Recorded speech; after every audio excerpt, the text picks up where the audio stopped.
Siang-siang makan nasi, lauknya pakai ikan asin.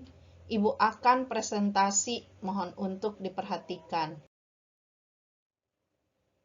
Pembelajaran berikutnya adalah perbandingan nilai-nilai dan kebahasaan dalam hikayat dan cerpen. Pada materi ini kita akan mempelajari karakteristik kebahasaan dalam hikayat. Kemudian, perbedaan nilai-nilai dan kebahasaan dalam hikayat dan cerpen. Penggunaan majas.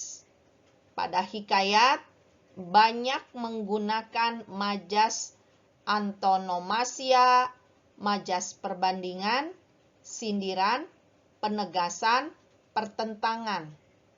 Kemudian dalam hikayat banyak menggunakan kata-kata arkais, yaitu gaya bahasa dalam hikayat yang berhubungan dengan masa lalu, percirian kuno atau tua, seperti Sahdan, Hatta, Alkisah, dan sebermula. Unsur-unsur pembangun hikayat dan cerpen. Mari kita bandingkan. Pertama, unsur intrinsik terlebih dahulu. Tema. Dalam hikayat, tema-tema hampir sama. Sedangkan dalam cerpen, tema lebih bervariasi dan banyak pilihan.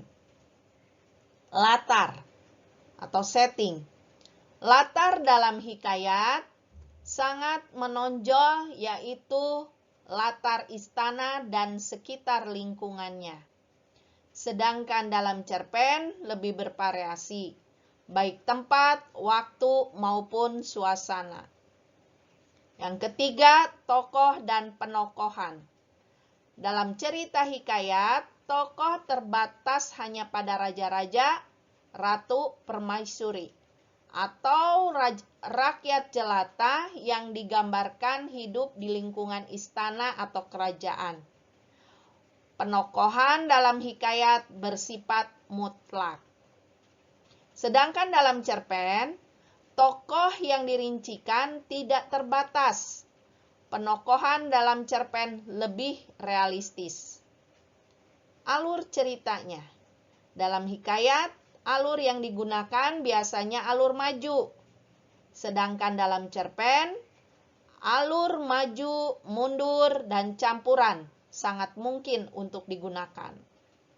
Sedangkan sudut pandangnya dalam hikayat digunakan adalah sudut pandang orang ketiga serba tahu. Sedangkan dalam cerpen, sudut pandang yang biasa digunakan yaitu sudut pandang orang ketiga, orang pertama, dan campuran. Nah, sekarang tentang gaya bahasa. Pada hikayat, gaya bahasa yang digunakan bersifat statis, artinya itu-itu saja.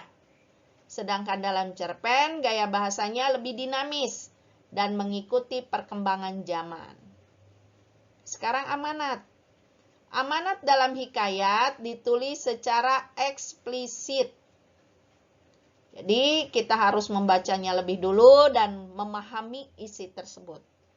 Sedangkan dalam cerpen, amanat tidak ditulis secara eksplisit, bahkan cenderung implisit, langsung dijelaskan.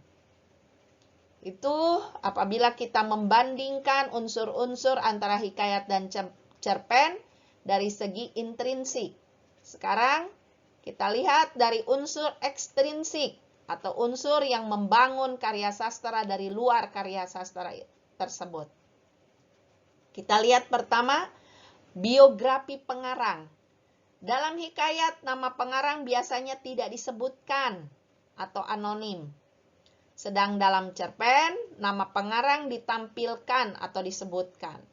Sekarang nilai-nilai yang terkandung dalam hikayat paling banyak adalah nilai agama dan pendidikan yang paling menonjol. Sedangkan dalam cerpen lebih beragam. Banyak nilai sosial, budaya, agama, pendidikan, mungkin juga politik.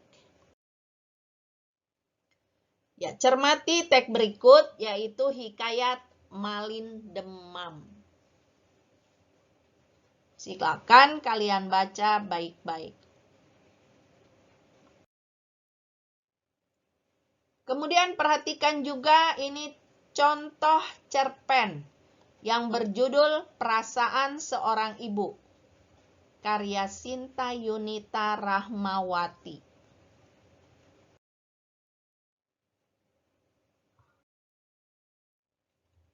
Masuklah ke LKPD-nya.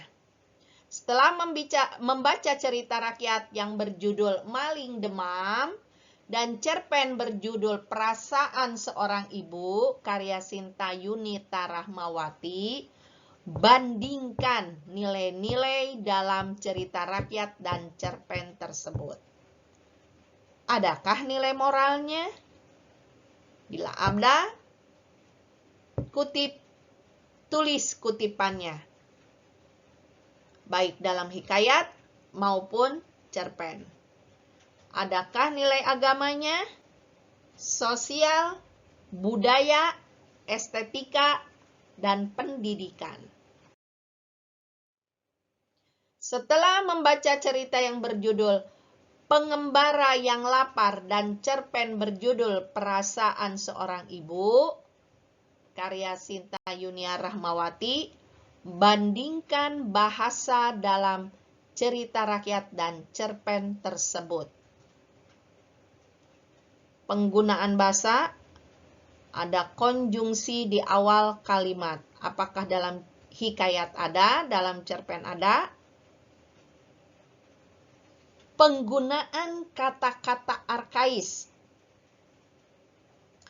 kalimat kemustahilan atau kesaktian. Dan keempat, penggunaan majasnya. Silakan kalian jawab dalam tabel yang sudah disiapkan. Pergi ke warung membeli ciki, belinya lebih dari satu. Cukup di sini pertemuan kali ini. Sampai jumpa di lain waktu.